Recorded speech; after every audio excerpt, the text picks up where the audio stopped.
So yeah, thank you. It's really obviously big honour to be part of the exhibition, and also big thank you to Minnie, Green Magazine, Tasman, and also the City of Melbourne. And I think it's a really, for me anyway, especially, it's been something I've been, I guess, really interested in for a long time. So it's sort of like finally there's a bit of a focus on this, and I know that also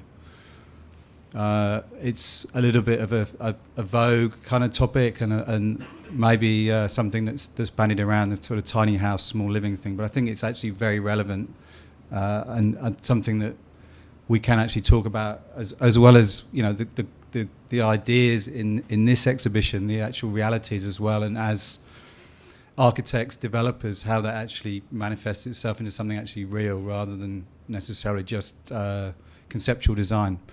Going back to this exhibition and the design for this, the idea is one of one size doesn't fit all, and going back to, I guess, ideas of family and connectivity between people living in the home. So the design is about minimizing internal walls. It's about connectivity between spaces and flexibility.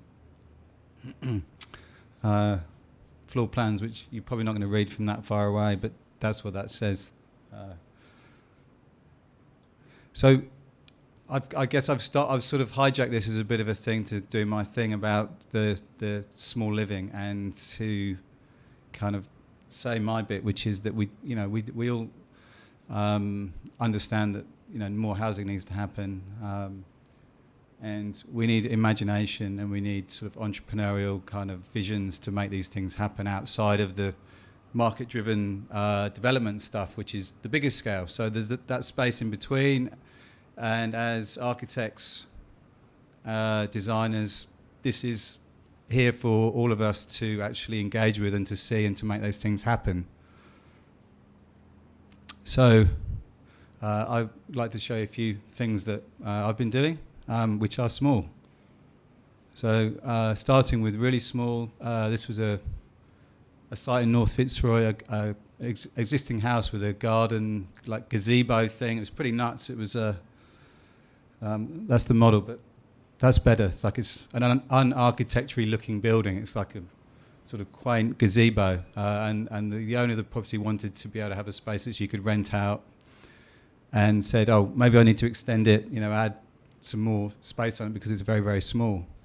My budget's 40 grand. It's like, okay, rather than do that, why don't we put everything inside the gazebo and make it really clever? So we tried to do that.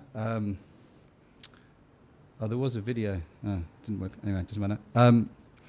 And so the idea was, it was sort of a bit like a boat. So everything kind of interacted. So there was a sliding door. There was a platform under the kitchen, and it was just this idea of creating something that's working really, really hard.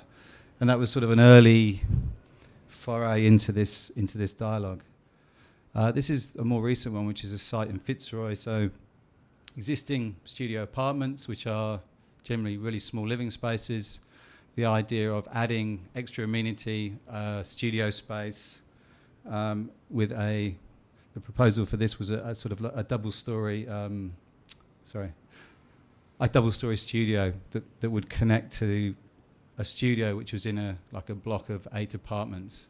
And this has just gone into planning, and it's 1.8 meters wide by 6 meters long. Slightly bigger. North Carlton, beautiful terrace on Drummond Street, back garden plot, and the idea again was to create something that could be separated from the main house, but also sort of for somebody that was older, a way of them retiring and getting investment from this structure. And the design of it is based on partly the overshadowing to the adjoining properties, and also the idea of having this amazing outlook to the east. And that you can kind of see it here. It's at the bottom of the garden. It's like this sort of sexy pyramid, I kind of call it. Anyway, so that's just got planning, and we're just about to start on site. That's kind of what it looks like from the rear laneway. So it's sort of completely separate from the main house. But again, this idea of sort of adding another layer to a lot of these properties without hopefully compromising what's already there, sort of adding, hopefully. And that's sort of a little view of this sort of three-dimensional structure. And then a more recent one, which is really exciting, which is actually, hopefully, going to be somewhere that I can hang out, which is down on the coast, which is down at Wye River, and a block of land that I was looking at was very, very cheap, and there was a really good reason it was really cheap. It was really hard to build on. It's really steep and had loads of problems. So the design is based on small footprint living again, and this time using a construction methodology which was using shipping containers to make kind of just enough. So, you know, a living space, a fireplace, a view, and some bedrooms, and that's it.